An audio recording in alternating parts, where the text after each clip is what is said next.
À la une, le député de la 2e circonscription fait ses premiers pas au Palais Bourbon. Lénaïque Adam est arrivé aujourd'hui à l'Assemblée nationale pour prendre ses marques. Le plus jeune parlementaire ultramarin se dit prêt pour les 5 prochaines années et leurs défis. Le personnel de la Simco devant la préfecture à Cayenne ce matin pour dire une nouvelle fois non à la SNI. C'est toujours le désengagement de l'État vis-à-vis du logement social outre-mer qui est pointé du doigt avec la cession de la totalité de ses parts à une société de droit privé située dans l'Hexagone. Et puis alors que nos Yanadoko disputent ce soir la demi-finale de la Caribbean Cup, les sélections féminines et masculines guyanaises de volleyball vivent aussi une compétition de haut niveau au Suriname. 4 jours de compétition qui les mènera face à des sélections nationales. Mesdames et messieurs, bonsoir.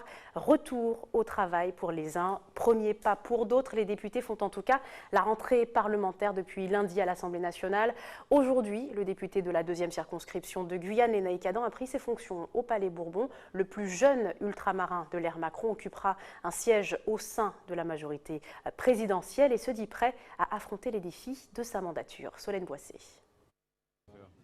C'est avec un pas assuré et déterminé que Lénaïque Adam foule pour la première fois les pavés de l'allée de la présidence. À tout juste 25 ans, il est l'un des plus jeunes députés à siéger dans l'hémicycle, alors forcément, il ne cache pas sa fierté, mais il est déjà concentré sur son travail de parlementaire. C'est quand même impressionnant et c'est aussi, j'ai envie de dire, un honneur de pouvoir accéder à tout ça. Et maintenant, il faut travailler pour la Guyane. Bonjour, vous allez bien ? Vous allez bien? Bienvenue à la maison. Merci. Avant même d'entrer au Palais Bourbon, le député connaît bien ses dossiers et surtout, il est bien conscient que tous ses faits et gestes seront attentivement observés. On a beaucoup d'attentes, la population nous surveille plus qu'avant. La santé, c'est une des priorités, bien sûr, mais la question de protéger les Guyanais, puisqu'il y a beaucoup d'insécurité en Guyane. Il y a aussi l'éducation. Tout est prioritaire en Guyane quand on regarde et quand on observe le retard cumulé durant toutes ces années. Un retard cumulé qu'il compte bien renverser en siégeant dans la majorité présidentielle, car depuis quelques jours, les rumeurs vont bon train concernant un groupe outre-mer à l'Assemblée. L'adhésion à ce projet n'a jamais fait partie de son agenda politique, mais il n'exclut pas un partenariat avec les autres élus. Nous sommes dans une majorité que je souhaitais large. J'ose croire que nous aurons les outre-mer, mais tout simplement l'élu que je suis aura sa place et pourra défendre les intérêts de sa circonscription, mais développer une autre stratégie qui est de réunir tous les élus qui ont les mêmes préoccupations, les mêmes particularismes régionaux afin d'obtenir au mieux. Un peu plus tard dans la journée, Lénaïque Adam se rendra à Place Beauvau où il sera reçu par Gérard Collomb.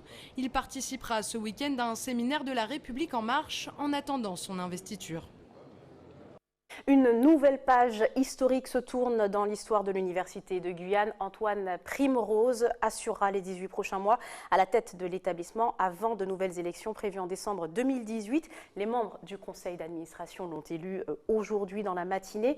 11 voix contre 2 pour son opposante Isabelle Ider. Il devient donc le premier président élu à la tête de l'Université de Guyane. Antoine Primrose est avec nous. Bonsoir. Bonsoir.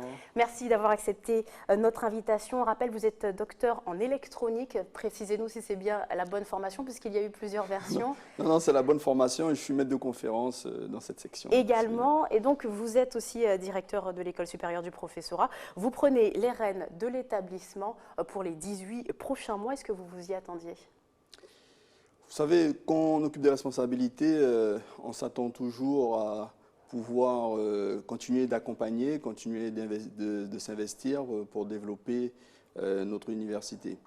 Mais avant toute chose, je voudrais tout d'abord saluer et remercier les membres du conseil d'administration pour la confiance qu'ils me témoignent en me portant en suffrage. Et puis aussi saluer le courage de ma concurrente, de ma collègue Isabelle Ider, pour avoir proposé autre chose à la communauté universitaire. Et puis, je crois aussi que c'est une belle image de notre université qui est envoyée, parce que Madame Ider, c'est aussi une enseignante-chercheuse qui fait son travail universitaire et qui vulgarise bien ses travaux de recherche sur les questions identitaires, sur les questions d'interculturalité. Qu'est-ce qui vous a distingué justement d'Isabelle Ider ? Je crois que nous avons des profils d'enseignants-chercheurs, tous les deux. Pour une part, probablement, c'est à la fois beaucoup d'années d'expérience en responsabilité, en ce qui me concerne. C'est aussi beaucoup de dialogue nourri avec les membres de la communauté universitaire, avec les collègues, avec les étudiants, et un projet qui peut-être dans lequel ils se retrouvent un peu mieux, et aussi la confiance à la fois peut-être de moi-même qui aura pour mission de porter cette candidature et ce projet de mandature, mais aussi avec toute une équipe qui m'accompagne. Alors justement, ce projet, Antoine Primrose, vous évoquez la mise en place d'un projet de formation. Il est question pour vous d'accompagner les étudiants, le développement de la vie étudiante également, un sacré programme pour les 18 prochains mois finalement. Vous savez, 18 mois, ça peut paraître court, mais en même temps, ça fait quand même une durée assez importante, parce que la durée d'un mandat de président, c'est 4 ans. Donc 18 mois, vous voyez, on n'est pas loin. Un peu plus d'un an. Pas loin de la moitié d'une durée de mandat. Oui, ce qu'il faut bien comprendre, c'est que nous avons un contrat d'établissement avec un certain nombre d'engagements pris auprès de notre tutelle pour mettre en œuvre une nouvelle offre de formation qui va démarrer dès cette rentrée, pour porter un certain nombre d'actions sur la recherche de la vie étudiante. Et nous, notre projet d'accompagnement, c'est de faire en sorte qu'on puisse mettre en place tout ce contrat quinquennal qui va démarrer au cours de cette année. L'Université de Guyane a quand même tout à construire. Les bases sont bien établies, mais les formations sont régulièrement contraintes de disparaître car trop peu de moyens pour les maintenir. Et puis, de nombreux jeunes sont encore contraints de partir pour poursuivre certaines filières d'études qui n'existent pas pour l'instant ici. Alors, beaucoup de projets sont d'ores et déjà en cours, avec d'ailleurs près de 16 millions d'euros d'investissement au programme. Qu'est-ce qui vous semble crucial aujourd'hui pour cette année qui démarre devant vous en tant que président à la tête de l'Université de Guyane? La priorité des priorités, c'est mettre en œuvre la nouvelle offre de formation. C'est aussi travailler d'arrache-pied avec les étudiants pour qu'on développe un peu mieux la vie étudiante, de façon que nos étudiants soient mieux impliqués dans le mieux vivre ensemble. Ça donnerait quoi, ça, précisément? Mais par exemple, nous proposons dans notre projet de mandature pour les 18 mois de mettre très rapidement en place un conseil des usagers d'étudiants pour qu'ils aient un lieu d'échange, un espace de dialogue, des discussions, et qui soit force de proposition pour l'université, et en même temps les accompagner avec une aide administrative, une aide logistique pour mettre en place leur action, et puis garder aussi en mémoire la trace de toutes ces actions pour les générations futures. Vous arrivez quand même après un mouvement social en Guyane exceptionnel, Antoine Primrose. Qu'est-ce qui vous reste de ce moment-là en tant que nouveau président, premier président élu à l'Université de Guyane, et qui va peut-être vous guider pendant tous ces mois? Ce mouvement social a été d'une ampleur sans précédent.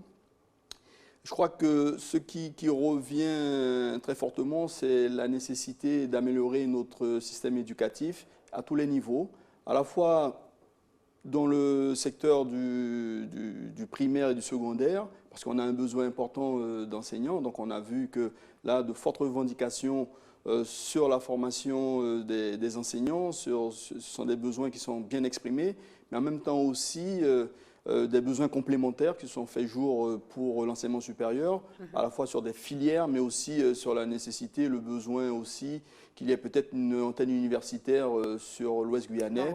Donc d'où la nécessité de conduire au plus vite une étude de faisabilité, chose qui est déjà actée. Alors justement, cette question d'une antenne dans l'Ouest, elle se met en place. Vous parliez de l'étude de faisabilité. Est-ce que vraiment vous pensez voir le début de ce projet d'ici les 18 prochains mois ? L'avenir le dira, mais pour nous, ce qui nous paraît essentiel et important, c'est que d'ici la fin de l'année, on soit en mesure d'établir les scénarios de développement, en tout cas de projection, savoir quelle filière, quel scénario d'implantation, où on peut implanter cette antenne, est-ce que c'est en cœur de ville, est-ce que c'est en périphérie. Donc il y a plein de sujets, et puis que souhaitent aussi les acteurs du territoire de l'Ouest. Alors justement, en parlant de filière, celle de la médecine pose souvent problème. Il me semble qu'il est possible d'en faire une année en Guyane. Après, on est obligé de partir. Est-ce que c'est quelque chose de particulièrement important pour vous, notamment dans un territoire où l'on connaît les difficultés de l'hôpital de Cayenne? Oui, alors les deux sont liés. La question de la médecine, il faut continuer à se battre pour augmenter le numerus clausus, mais en même temps attirer davantage d'étudiants de façon à faire réussir un peu mieux les étudiants. Et puis, de fil en aiguille, on pourra imaginer de construire une faculté de médecine, mais cela prendra un peu de temps, une faculté de médecine de plein exercice. La question du CHU, c'est aussi elle est aussi importante, puisque Derrière, c'est la réconciliation de la population avec son centre hospitalier. Et pour cela, son système de santé. Son système de santé. Je pense que c'est un label, même si on n'aura pas toutes les spécialités tout de suite, mais il faut accompagner cette démarche. Et avec mes collègues qui sont professeurs d'université et praticiens hospitaliers, on va les accompagner pour pouvoir mettre en place le plus tôt possible ce CHU. Merci beaucoup Antoine Primrose d'avoir répondu à nos questions. C'est moi qui vous remercie. Après un débrayage puis un jour de grève la semaine dernière, les employés de la Simco se sont mobilisés sur le parvis de l'hôtel préfectoral ce matin. Un nouveau rassemblement pour dire non à la cession de 52% du capital de l'entreprise à la SNI, une vente des parts du CNES qui ferait de cette société basée dans l'Hexagone l'actionnaire majoritaire du logement social en Guyane, impensable pour le personnel comme pour le collectif des grands frères et puis quelques locataires venus apporter leur soutien à la manifestation ce matin. On écoute les précisions recueillies par Charlotte Fleury. Nous avons envoyé un courrier donc, le 29 mai dans lequel nous rappelons donc, les faits, nous présentons un petit peu les choses et nous posons des questions. Aujourd'hui, nous attendons des réponses. Et c'est pour ça que nous sommes là aujourd'hui, c'est pour que ces réponses arrivent. Ce projet a démarré il y a à peu près 1 an et demi avec un certain nombre de lois, avec également des amendements, avec des courriers qui ont été présentés par le sénateur Karam où il s'opposait à cette vente. Aujourd'hui, ça suit malgré tout son cours, puisque la Société nationale immobilière est une société qui a énormément de poids, 380 000 logements à peu près. Donc ça représente quand même une part importante du logement social en France. La Société nationale immobilière, qui est une société privée filiale à 100% de la Caisse des dépôts et consignations, va prendre le contrôle du logement social dans les DOM, puisque cette société-là, dans sa démarche de prise de contrôle, a toujours indiqué qu'elle ne souhaitait pas arriver avec une minorité. Elle souhaite vraiment venir avec une majorité pour pouvoir sans doute imposer des choses, imposer des décisions, mettre en place des plans stratégiques qui sont des plans stratégiques qu'ils ont appliqués ailleurs ou en métropole. Donc les départements d'outre-mer ne sont pas la métropole. Nous avons des spécificités locales qui nous sont propres et on ne peut pas appliquer une politique qu'on a appliquée ailleurs en Guyane. Ce que l'on demande à l'État, puisqu'effectivement c'est l'État qui pilote tout ça, c'est l'État qui possède une majorité de ces sociétés, c'est l'État qui a décidé d'eux. Je dirais simplement à l'État de prendre ses responsabilités. Et puis notez qu'une délégation composée du représentant du personnel de la Simco et le maire de Kourou a bien été reçue par le préfet ce matin. Ils attendent toujours des réponses à leur courrier du 29 mai adressé au gouvernement. Au chapitre social toujours, après plusieurs tentatives de négociation échouées, le site de la Régie communautaire des transports a été bloqué par des grévistes de la CFTC dès 5 heures ce matin. Un service minimum de bus a été mis en place par les employés en attendant des réponses rapides au cahier de revendications, notamment 12 points. L'organigramme et l'état des véhicules en fait partie. On écoute les précisions du président de la CFTC.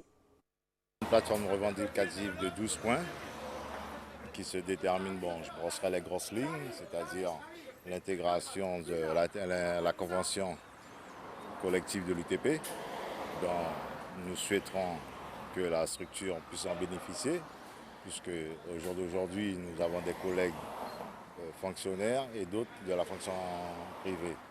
Et nous disons qu'il serait judiciable que nous puissions faire partir, surtout que les nouveaux statuts de l'UTP permettent les DOM de s'imprégner pour une meilleure gestion du personnel et de la structure. Il était question également de la climatisation dans les voitures. Parlez-moi-en un peu. Oui, depuis le mois de décembre, le président Bafo s'était engagé. Et au jour d'aujourd'hui, il s'avère que les usagers et le personnel sont toujours en souffrance, 6 mois après. Et nous tirons la sonnette d'alarme. Notamment, nous savons qu'il y a eu des marchés qui ont été lancés et qui sont en cours d'élaboration. Mais nous n'avons pas de date précise. Ce chiffre à présent, 295 201, c'est le nombre de passagers transportés entre l'Hexagone et la Guyane l'an passé, soit une hausse de trafic de passagers de 11,4%. Air France reste la première compagnie sur cette desserte avec 179 500 passagers contre 115 600 pour son concurrent Air Caraïbes.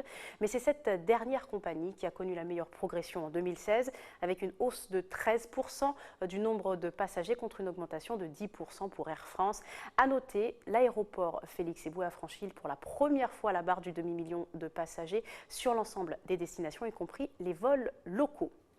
Sakila Puto de l'Opaka Chayel, dit le Dolo. Cette histoire en est peut-être une jolie illustration. Vous l'ignoriez sans doute, mais Eudoria Caberia est l'auteur de la célèbre chanson Memo Toucho. La centenaire n'en a jamais revendiqué les droits, mais aujourd'hui tout est rentré dans l'ordre à l'initiative de l'association Zami Tontonjo. 60 années après écriture, elle a signé le bulletin de déclaration de la SACEM pour rétablir la vérité cet après-midi à l'EHPAD. Entretien avec le vice-président de l'association. On s'est rapproché de la SACEM dans les années 2015, après la mort de Tonton Jo, pour découvrir que des chansons de Tonton Jo, donc Memo Toucho, qui est une chanson que tous les Guyanais connaissent, a été déclarée au nom d'un autre monsieur. Aujourd'hui, nous sommes là pour essayer de rétablir les choses, mettre les choses en place et redonner, rendre à César ce qui appartenait à César, tout simplement. Cette chanson Memo Toucho, qui a été chantée par beaucoup de Guyanais, est d'origine de Madame Caberia Albani Eudora. Sont-elles les premières qui ont écrit cette chanson, qui a été reprise par des tas d'interprètes, et dont Tonton Jo, exactement. Et sur la déclaration de la SACEM, on s'est rendu compte que cette chanson avait été, elle était spoliée finalement, elle était déclarée sous le nom d'un autre auteur, qui n'était peut-être pas né quand cette chanson est née. Et nous sommes là aujourd'hui pour établir la vérité. Alors je pense que cette chanson sera déclarée à partir de l'année où elle a été spoliée. Aujourd'hui, on a réuni pratiquement des tas de témoins, des gens de la SACEM, des amis, l'auteur, éventuellement auteur-compositeur de la chanson, et puis les gens de l'association qui sont là aujourd'hui pour remettre les choses en place.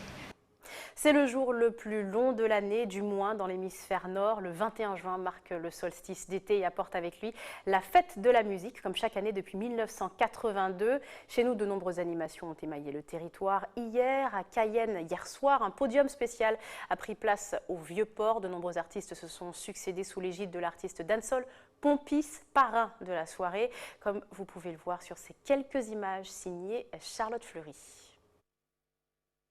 Quand le son sera grave, on va lancer vers l'avant. Quand le son sera médium, l'IFDM n'a pas... on va lancer au milieu du palais.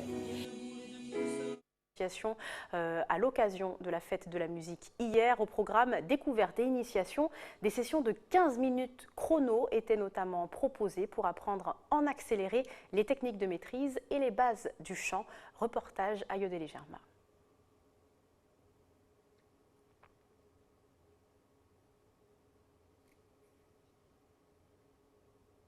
Alors je vous le disais, l'IFDM a également proposé une activité hier donc à l'occasion de la fête de la musique. Au programme, il était question de découverte et d'initiation avec des sessions spéciales de 15 minutes chrono pour apprendre en accéléré les techniques de base et la maîtrise du chant. Ayodélé Germain a suivi une des visites guidées à cette occasion. Quand le son sera grave, on va lancer vers l'avant. Quand le son sera médium, au milieu, on va lancer au milieu du palais. Je chante tous les jours, mais je sais que je n'ai pas une voix exceptionnelle. Bon, j'aimerais quand même m'améliorer et pour pouvoir bien mieux chanter en fait. La respiration est très importante quand on chante. D'ailleurs, c'est la base et quand on arrive à gérer son souffle, du coup, on arrive à bien chanter. Et en fait, c'est très important. Sinon, comme disait Madame Regina Passion, il y a des chanteurs, si on ne prend pas cette respiration, si on ne fait pas attention à cela, après on a du mal et surtout aussi bien reposer sa voix et ne pas forcer la voix. J'ai appris aussi la technique pour pouvoir chanter avec la voix de tête.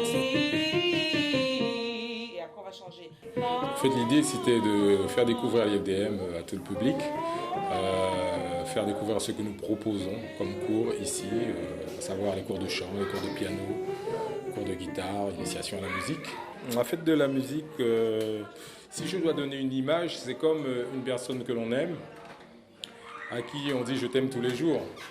Et puis à certains moments, il y a des jours exceptionnels qui peuvent être des jours comme un anniversaire, voilà, un jour commémoratif de la rencontre, etc. Où c'est, on va dire, un peu plus spécial. Mais la fête, c'est tous les jours. Donc, en ce qui nous concerne, nous, à l'IFDM, la fête, c'est tous les jours. Si vous prenez beaucoup d'air au début, Vous allez tenir, vous n'allez même pas, vous allez être surprise de voir comment vous êtes capable de faire des choses extraordinaires. Du sport à présent, les sélections guyanaises féminines et masculines de volley-ball sont au Suriname. Invitées par la fédération voisine, elles participent depuis ce matin à un tournoi international, 4 jours de compétition qui les mènera à affronter des équipes de toute la Caraïbe, Trinidad, Tobago, Curaçao, le Suriname, mais aussi celle de la sélection des Pays-Bas. Une préparation pour le Suriname en vue de la qualification pour les Jeux Olympiques et qui profite à nos joueurs. Jonathan Lariot, Stéphanie Puglisi ont assisté au dernier préparatifs. Dernier jour d'entraînement pour la sélection de Guyane de volleyball. Les équipes masculines et féminines partiront au Suriname pour participer à un tournoi international. Après 2 semaines de préparation, ces dernières sessions d'entraînement visent à solidifier les 2 équipes composées des meilleurs joueurs de Guyane. Beaucoup ils sortent de compétition, donc ils ont encore des matchs dans les jambes, donc ils sont encore dans le bon mouvement de la compétition. Maintenant après c'est pouvoir faire les associations entre joueurs qui n'ont pas forcément l'habitude de jouer ensemble. Pour certains ils ont déjà joué contre Trinidad, contre le Suriname. Les dernières rencontres c'est la Guyane qui a remporté les rencontres. Donc maintenant c'est vrai que la Hollande et les Curaçao sont des pays qu'on ne connaît pas. Le Guyana on les a déjà aussi battus. Donc après, maintenant, cette compétition va nous permettre aussi de nous retrouver, nous resituer par rapport à un niveau caribéen qu'on ne maîtrise pas ou qu'on ne rencontre pas forcément souvent. C'est sur invitation du Suriname que la sélection participera à ce tournoi. Leur équipe nationale se prépare à disputer les qualifications aux prochains Jeux Olympiques. De grandes équipes caribéennes seront également présentes, telles que Curaçao, Trinidad et Tobago, le Suriname et le Guyana, mais aussi une équipe nationale européenne, les Pays-Bas. C'est intéressant pour nous d'avoir des niveaux nationaux comme par exemple on aura l'équipe de la Hollande je crois, l'équipe de Curaçao. Donc c'est forcément quelque chose de très intéressant pour nous à étudier en tout cas. Et on arrive aussi pour ne pas trembler, donc pour essayer de jouer à leur hauteur. Le tournoi durera 4 jours. Pour les joueurs, aujourd'hui c'est le grand départ. La sélection féminine devrait être la première à jouer ce soir contre la sélection du Suriname. Et puis vous le savez, les choses sérieuses ont démarré pour nos Yanadoko. Ils font face ce soir à l'équipe de la Jamaïque dans la demi-finale de la Coupe des Nations de la Caraïbe. Score à ce stade du match qui a démarré simplement à 19h, 0 partout. On espère bien sûr la victoire des Yanadoko à suivre dès ce soir. C'est la fin de ce journal. Je vous rappelle l'essentiel des titres développés ce soir avec le député de la 2e circonscription qui fait ses premiers pas au Palais Bourbon. Lénaïque Adam est arrivé aujourd'hui à l'Assemblée nationale pour prendre ses marques. Le plus jeune parlementaire ultramarin se dit prêt pour les 5 prochaines années. Le personnel de la Simco devant la préfecture à Cayenne ce matin pour dire une nouvelle fois non à la SNI. C'est toujours le désengagement de l'État vis-à-vis du logement social en Outre-mer qui est pointé du doigt avec la cession de la totalité de ses parts à une société privée. Et puis alors que nos Yanadoko disputent ce soir la demi-finale de la Caribbean Cup, les sélections féminines et masculines guyanaises de volleyball vivent aussi une compétition de haut niveau au Suriname. 4 jours durant lesquels ils feront face à des équipes nationales de toute la zone. Merci d'avoir été avec nous. Ne manquez pas le 20h de TF1, ce sera bien sûr juste après la météo. Très bonne soirée à vous, à demain.